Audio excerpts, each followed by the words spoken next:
Bonjour à tous, bonjour à toutes, bienvenue sur La Clé des Champs, le podcast qui donne la parole aux acteurs de l'agriculture française. Je suis Louise Lespard et j'ai hâte de vous amener avec moi dans cette aventure.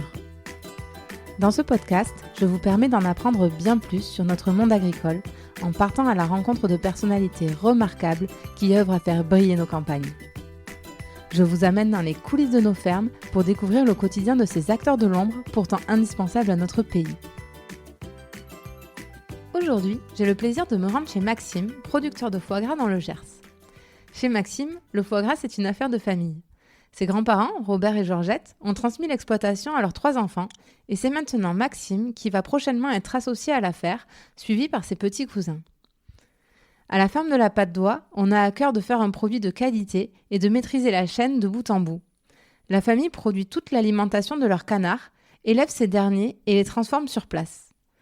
Un travail récompensé puisqu'ils ont gagné la médaille d'or du concours général agricole au Salon de l'Agriculture 2020. Maxime est une force tranquille. Il nous explique le fonctionnement de sa ferme, les grandes étapes de l'élevage de canards et tout ce qu'il faut savoir pour bien choisir son foie gras dans les rayons. Bonne écoute!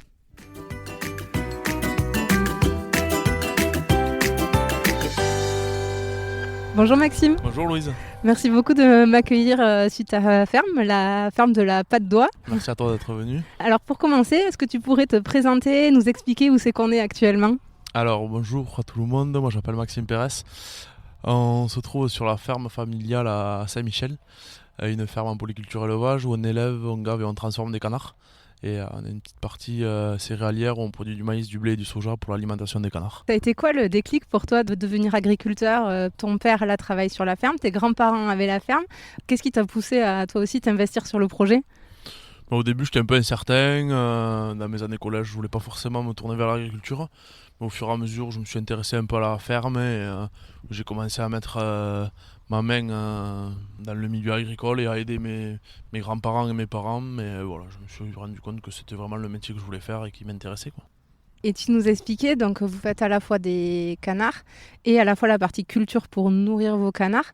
Combien de canards vous avez ici qui passent chaque année ? Alors on élève à peu près 30 000 canards par an. Nous on en gave à peu près ensuite 9 000.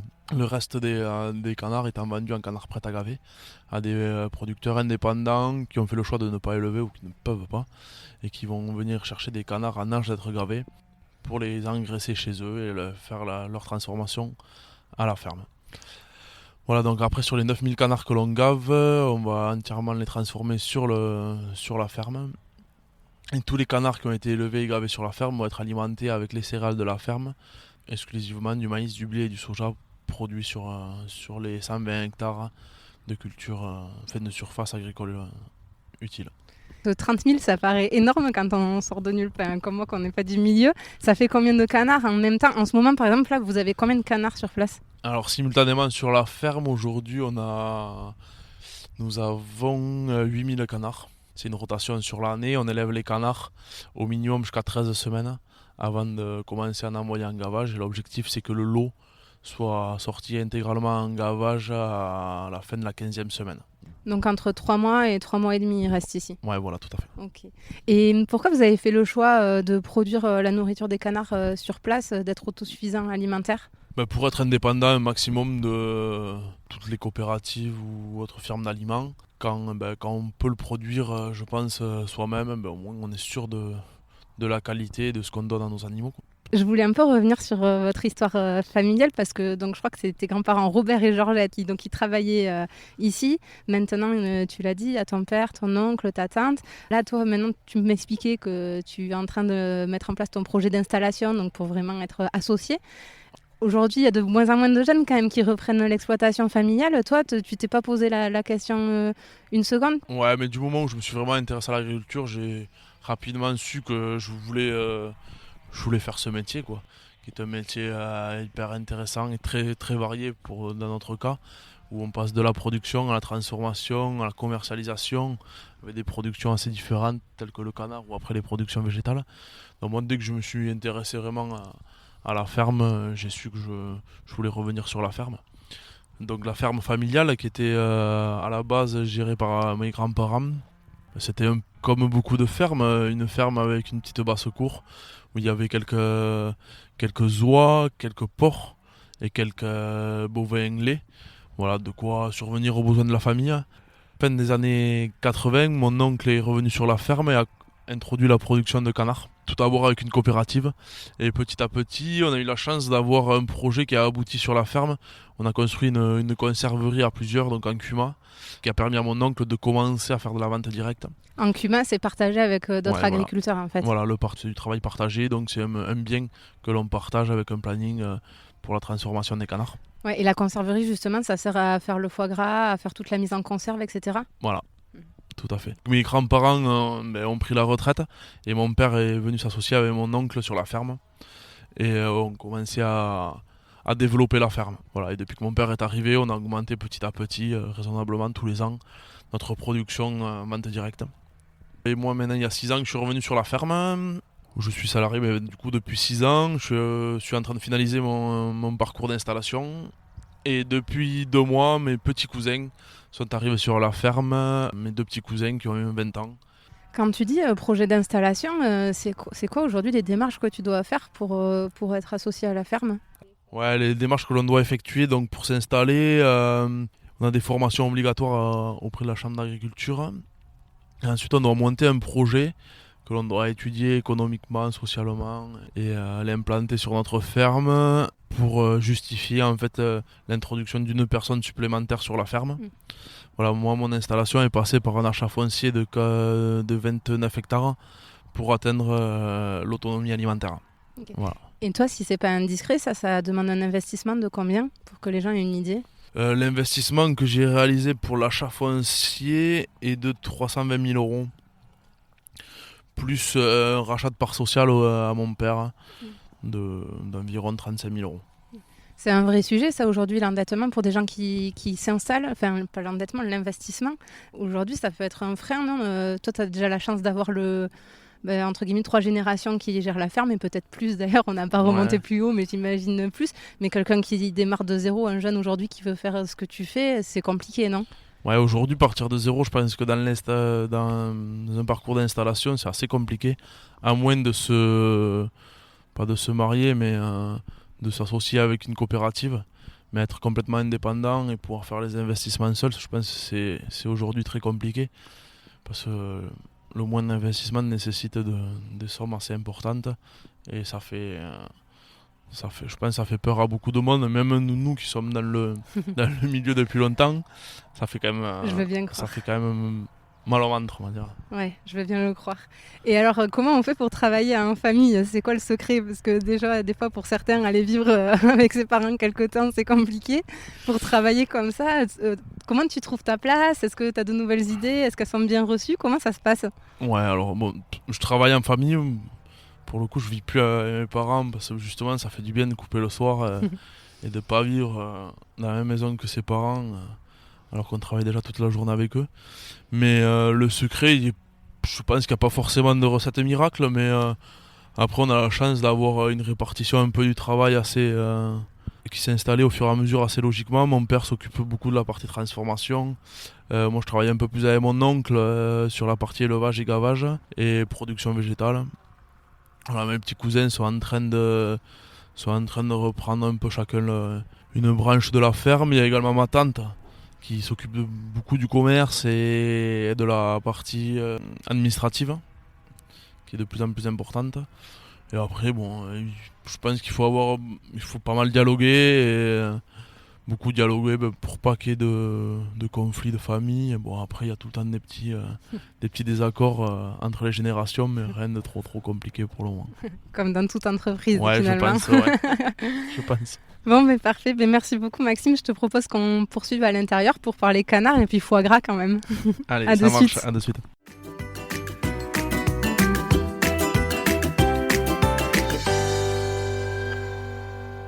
Bon, nous voilà revenus au calme au milieu de la boutique qui est très jolie. Je mettrai des photos sur le compte Instagram et Facebook du podcast. Pour commencer, est-ce que tu pourrais nous donner les grandes étapes d'élevage d'un canard ? Ouais, alors donc du coup, nous on achète des canards à l'âge d'un jour à des éleveurs spécialisés dans la reproduction. On les élève dans une cannetonnière, donc un bâtiment qui va être isolé et chauffé les premiers jours pour reproduire l'ambiance que pourrait produire une canne avec ces canetons. La température est de 30 degrés les 3 premiers jours, on va dire. Ils vont rester dans ce bâtiment pendant à peu près un mois. Au bout d'une quinzaine de jours, on va leur donner accès à un parcours extérieur qui va être enherbé et arboré. Une fois à peu près les 30 jours passés dans ce bâtiment, on va les déménager et on va les amener dans un bâtiment qui va être beaucoup plus grand, qui ne sera plus chauffé et plus isolé. Où c'est qu'il y aura un parcours également beaucoup plus grand. Et ils vont être en liberté jusqu'à 13 semaines d'âge. Voilà. Donc ça fait 2 mois supplémentaires, grosso modo, dans ce bâtiment. Voilà, ouais, 2 mois et demi de plus dans ce bâtiment. Autour de ce bâtiment, il y aura un parcours de 2 hectares qui sera enherbé et arboré. On a replanté à peu près 3000 arbres sur la ferme. Donc on s'est rendu compte qu'associer le végétal et l'animal, c'est beaucoup de bienfaits pour les deux. Et pour nous aussi, donc tous les arbres qu'avaient arraché un peu les anciens, on va dire, on les a replantés, quoi. Ok. Et ensuite, une fois qu'ils ont passé ces 3 mois, ils partent en salle de gavage, c'est ça? Voilà, donc à partir de la 13e semaine d'élevage, on va commencer à piocher des canards dans le lot pour les envoyer en gavage, soit chez nous, soit chez des gaveurs qui viennent acheter des canards. Et l'objectif étant qu'entre la 13e et la 15e semaine, tout mon lot soit parti en gavage. D'accord. Voilà. Quand tu dis piocher, il faut que le canard il soit suffisamment gros pour partir en gavage ou c'est quoi? Non, je dis piocher, mais c'est juste attraper les canards. Et voilà, si vraiment il y en a un qui est vraiment plus petit, on lui laisse 15 jours de plus pour atteindre un poids de 4 kg, 3, 4 kg 5. Quoi. Ok. Et du coup, pour se pencher un peu plus sur cette question du gavage, puisque donc ils passent 3 mois en totale liberté, donc ensuite ils ont ces 12 jours où ils vont être dans la salle, c'est ça? Ils sont dans des parcs collectifs, c'est ce que tu m'expliquais? Ouais, voilà, donc c'est des parcs collectifs de 3 mètres carrés, où c'est qu'il va y avoir entre 12 et 15 animaux. Quoi. Et tu peux nous expliquer en quoi consiste le gavage, concrètement? C'est quoi? Alors, le gavage, en fait, c'est ce qui va nous permettre de développer le foie du canard. Il faut savoir qu'à l'état sauvage, le canard est un oiseau migrateur. Donc il a la faculté de se gaver naturellement pour pouvoir migrer. C'est-à-dire qu'un animal sauvage, une oie ou un canard, va naturellement dans son état naturel, va s'engraisser, va se suralimenter pour faire des réserves dans son foie et dans ses graisses abdominales pour pouvoir migrer pendant 10-12 jours sans consommer d'aliments et vivre sur ses réserves. C'est ce phénomène-là qui nous permet d'engraisser un canard. Ok, et donc il a combien de repas par jour? 2 repas, un le matin, un le soir. Uniquement avec du maïs en grains. D'accord. Donc, et l'acte du gavage, c'est-à-dire le moment, est-ce que tu peux nous expliquer comment ça se passe concrètement de gaver un canard, ça veut dire quoi?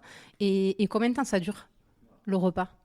Alors donc, tout le gavage à la ferme se fait manuellement, donc on attrape les canards les uns après les autres. Et avant de gaver le canard, je vais toucher le jabot du canard, qui est une petite poche avant l'appareil digestif du canard, où c'est qu'on va venir déposer le maïs pour apprécier la quantité de maïs qui reste du gavage précédent. Si jamais il reste un peu trop de maïs, on ne va pas gaver le canard. On ne va jamais forcer la digestion du canard. Voilà, pour gaver un canard, il faut tout le temps qu'il ait fini sa digestion.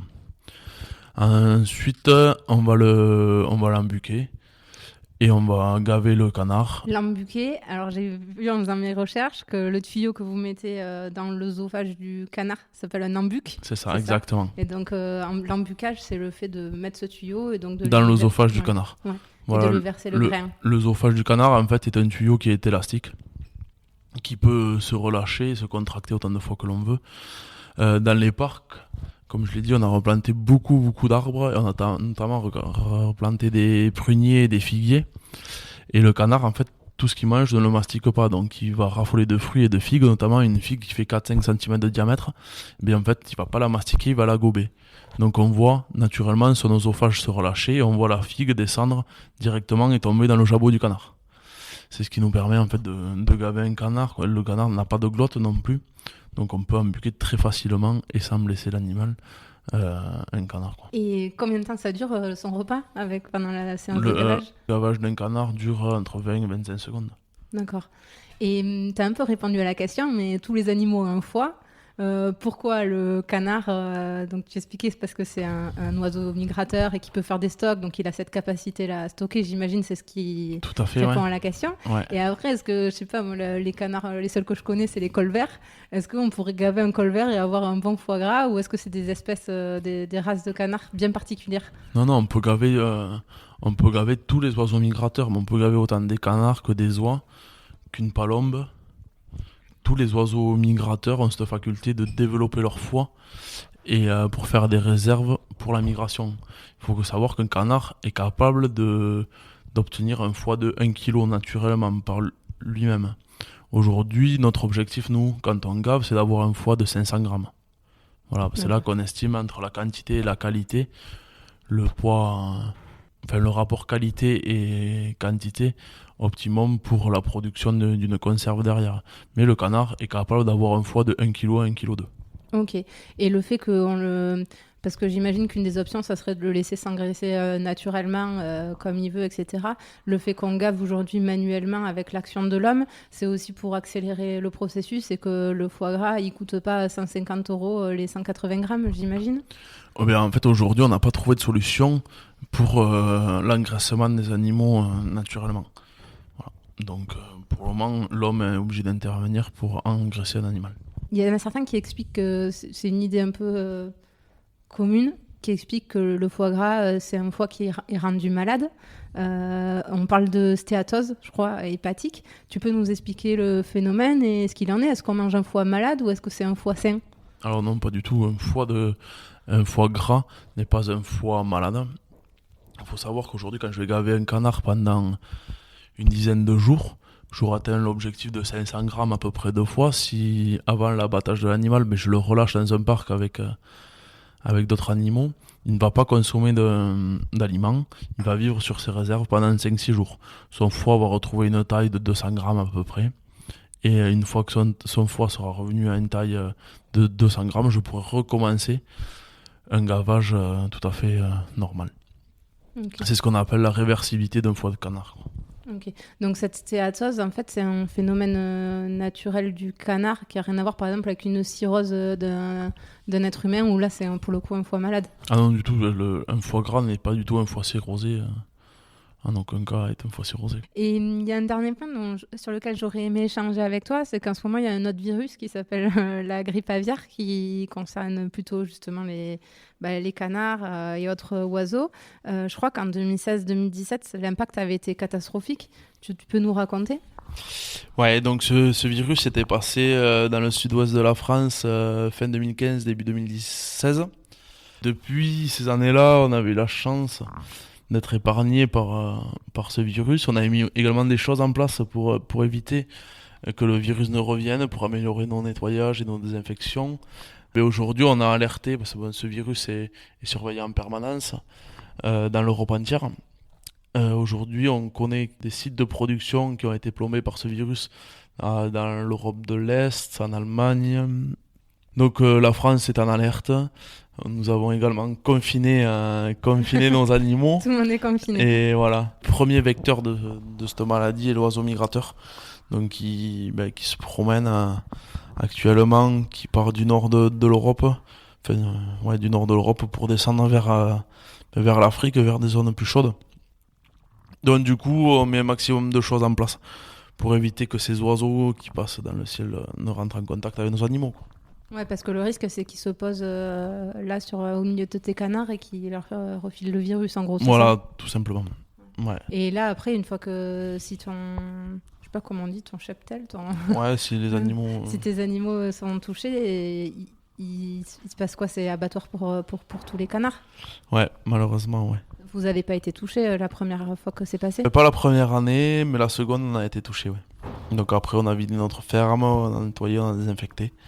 Et avant de reprendre une activité tout à fait normale. Mais pour le moment, rien d'encore trop alarmant.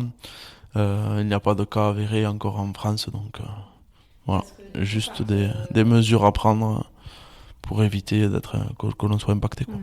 Quand là, ça vous est arrivé, ça veut dire que les hangars, ils restent sans canards pendant combien de temps? Nos hangars sont restés 6 mois vides. Voilà, de fin décembre à début juillet, donc ça a été. Économiquement, c'est un vrai coup dur, non? Il y avait des aides, comment ça se passe? Ouais, on a eu la chance d'être relativement bien aidé par l'Europe. Mais bon, après, c'est quand même économiquement, c'est une très mauvaise période. Socialement, c'est très compliqué parce que enfin, c'est vraiment des très très mauvais souvenirs. Donc voilà, on a mis un maximum de choses en place pour pas que ça revienne. Bon, on croise les doigts et puis comme tu dis, je pense maintenant on est mieux préparé aussi pour essayer d'éviter tout ça. Oui, oui, je pense. J'espère. Alors maintenant, j'aimerais bien qu'on parle du foie gras en lui-même quand même, puisque c'est quand même la meilleure partie, à mon sens en tout cas. Est-ce que tu peux nous expliquer comment on fait un foie gras? Alors l'objectif pour nous au moins est de faire le foie le plus rapidement possible après l'éviscération. C'est-à-dire après qu'on ait retiré le foie du canard. Moins on attend, plus on garde la qualité du foie. Voilà. Donc l'objectif étant de le refroidir le plus rapidement possible pour après le déveiner, le calibrer, le saler et le mettre en pot. Voilà. Après, il existe différentes gammes de produits. On a le foie gras en conserve traditionnelle, comme faisaient un peu nos grands-parents, qui est une conserve qui va être stérilisée. Donc cuit à plus de 100 degrés, on va pouvoir la conserver 3 ans en cave ou placard. Aujourd'hui, maintenant, la consommation se tourne plus vers des produits mi-cuits, donc des produits qui vont être cuits à plus basse température, qui vont se conserver au frigo. Mais moins je fais cuire le foie, moins il va se conserver longtemps, mais plus il va garder de saveur. Okay. Voilà. Après, nous, on a fait le choix de juste mettre du sel et du poivre dans toutes nos fabrications. Voilà.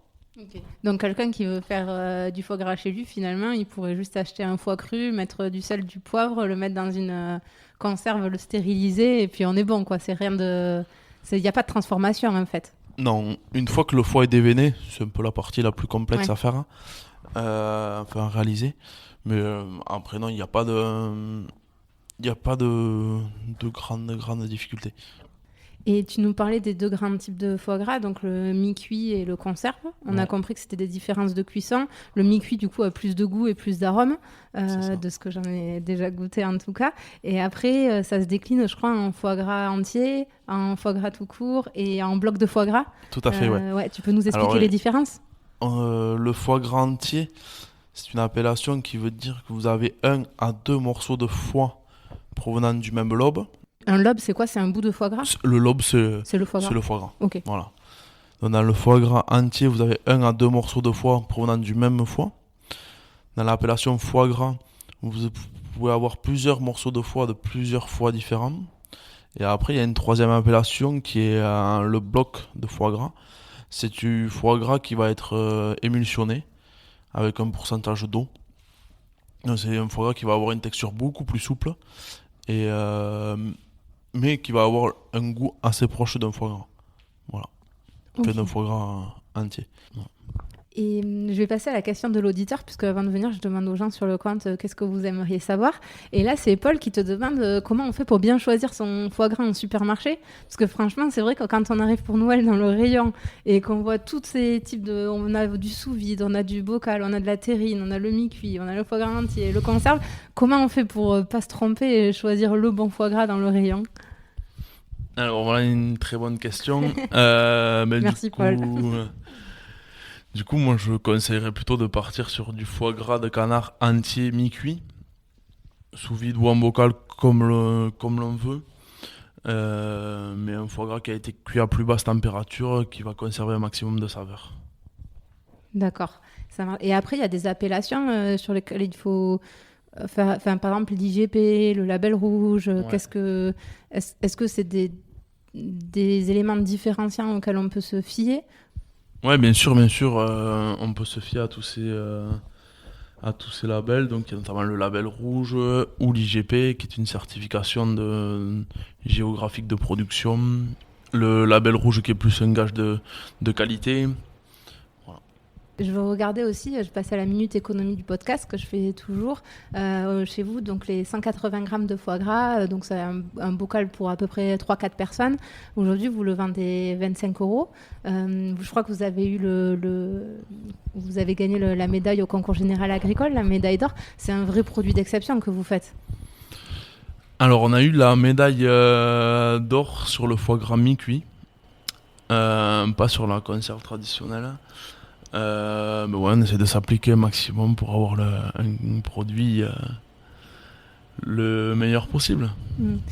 25 euros pour le foie gras 3-4 personnes, c'est quand même un prix. Qu'est-ce qui fait aujourd'hui que le foie gras, ça reste un produit plutôt de luxe quand même, et un produit onéreux, c'est le temps que ça demande derrière, c'est les coûts, c'est quoi ? Ouais, c'est le coût de production.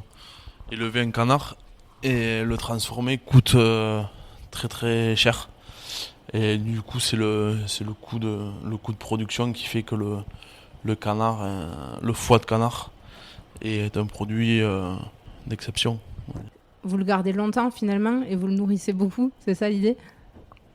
Ouais, après c'est pas propre, je pense que c'est pas propre à notre exploitation, mais en général, ouais, ça coûte, Oui, bien sûr, en général, ça coûte cher déjà d'élever un canard, qui demande beaucoup de soins et d'entretien, donc voilà. Et après toute la partie transformation est également très onéreuse à main d'œuvre, donc. Ouais, c'est ce que voilà. j'allais dire. Tu me disais que vous aviez 15 salariés agricoles qui travaillaient sur la ferme quand même, notamment dans la conserverie pour transformer le foie gras. Une grosse partie de la main d'œuvre est utilisée en conserverie, mais il y a également des gens qui travaillent sur l'élevage, 2 personnes à mi-temps qui travaillent sur l'engraissement, et après beaucoup en conserverie, et de plus en plus maintenant dans des bureaux, donc pour faire tout le suivi administratif et commercial, qui demande de plus en plus de temps, quoi. Et vous, comment vous vendez vos foie gras aujourd'hui ? Vous passez tout en vente directe, tu nous disais ? Alors ouais, on essaye d'en passer un maximum. 90% je dirais de la production est commercialisée en vente directe, soit par le biais de notre boutique, et beaucoup en fin d'année par le biais des salons gastronomiques et des marchés de Noël. De mi-octobre à fin décembre, tous les week-ends, on a 2-3 manifestations dans différents coins de France pour la commercialisation de nos produits. Sinon, on fait un peu de restauration locale. On sert quelques restaurants locaux et quelques boucheries. Et justement, là, on est quand même dans une année particulière où il y a un certain virus appelé Covid qui a débarqué. Tous les salons sont annulés, les restaurants sont fermés. Comment on fait dans ce cas-là quand on est éleveur de foie gras et que Noël approche ? Éleveur de foie gras, éleveur de canard pour faire du foie gras plutôt. C'est une période assez compliquée. On s'est posé beaucoup de questions parce que pour nous, ça a impacté notre grosse période commerciale. Du coup, l'annulation des salons et des marchés de Noël. Et on fait quelques portes ouvertes également chez des amis vignerons. Toutes nos manifestations étaient annulées, donc du coup, on s'est lancé dans des drives fermiers. Dans les villes où c'est que nous avions l'habitude d'aller. On donne rendez-vous à nos clients sur un parking pour juste distribuer nos commandes le plus rapidement possible pour tous les clients qui ont souhaité passer commande. Voilà, donc on arrive à pallier en partie avec cette activité-là, et un peu plus d'expédition également. Vos clients, ils jouent le jeu, comment ça se passe ? Vous avez des demandes entrantes ? Ouais, les clients sont très très réactifs, et on les remercie d'ailleurs. Mais de jouer le jeu et de venir, comme on dit familièrement chez nous, au cul du camion, récupérer leurs colis, quoi. Et qu'on comprenne bien, quand tu dis les villes où on a l'habitude d'aller, j'ai vu que vous alliez en Bretagne, vous alliez à Nice, vous alliez à Paris, à Bourges. Donc là, ça veut dire quoi ? Que tu vas prendre ta camionnette et que tu vas faire une livraison à Paris, comme ça, aller-retour ? Ouais, tout à fait. On est 3 voire 4 à faire des salons. Et mon oncle fait tous ses salons en Bretagne. Donc de mi-octobre à fin décembre, il est tous les week-ends en Bretagne. Donc il part souvent dans la nuit du jeudi au vendredi pour faire ses livraisons aujourd'hui, maintenant. Et rentrer le lundi. Moi, après, je vais un peu partout. Le week-end dernier, j'étais dans les Vosges. Ce week-end, je vais dans l'Aube, à côté de Troyes. Dans 15 jours, j'irai à Paris. Voilà. Tu t'ennuies pas, quoi, la fin d'année Voilà, prochaine. ça nous permet de découvrir un peu la France. Mais c'est bien. Bon, mais parfait. Écoute, je vais passer aux questions de fin que je passe toujours. La première, c'est qu'est-ce qui te rend vraiment fier à toi d'être éleveur aujourd'hui, éleveur-agriculteur ? De partir de mes céréales, avec mes céréales nourrir mon canard, et arriver à un produit d'exception qui est autant le foie gras que le magret que le confit, quoi. Oui, parce qu'on n'a pas parlé du reste, mais c'est vrai que le canard nous donne aussi de bons magrets, du bon confit. Et ma deuxième question, c'est est-ce que tu pourrais nous donner un truc qui nous permettrait d'étaler notre science au prochain repas où il y a du foie gras à table ? Alors, oui, bien sûr. On dit que souvent que Dans le cochon, tout est bon, mais c'est également le cas dans le canard. Tout d'abord, les produits dont on vient de parler, autant le foie que le magret, que les confits et toute la viande, mais on utilise également la plume, soit pour faire des oreillers ou des couettes. C'est également utilisé dans l'isolation des maisons. Ah d'accord, je savais pas ça. Ouais, on utilise de plus en plus la plume pour faire des isolants et beaucoup en Asie. Voilà. D'accord. Là en Asie, notamment pour les pattes du canard, non? Ouais, les pattes de canard sont également valorisées beaucoup en Asie, où c'est qu'ils font beaucoup de soupes faux. Et des soupes tendries la patte de canard, quoi. Donc rien ne se perd dans le canard. Et ma dernière question, c'est où est-ce qu'on peut te contacter si on veut commander vos produits, te poser une question Alors tous nos produits sont en vente sur notre site internet, donc ferme-de-la-pâte-d'oie.com. Après, on peut nous trouver également sur les réseaux sociaux, sur Facebook et Instagram. Pour la partie qu'on a très peu parlé, mais on a également 5 chambres d'hôtes sur la ferme, les tables d'hôtes, on peut nous trouver sur différents sites de réservation. Voilà. pour ceux qui veulent venir passer quelques vacances dans le Gers. Bon, mais merci beaucoup pour ton accueil. En tout cas, Maxime, c'était vraiment super. Merci et puis, à toi. Passe une bonne journée. Au revoir. À bientôt. J'espère que cet épisode vous aura plu. Si c'est le cas, n'hésitez pas à laisser une note 5 étoiles ou à en parler autour de vous. Ça m'aiderait énormément pour faire connaître le podcast. Merci beaucoup et à bientôt pour prendre ensemble la clé des champs.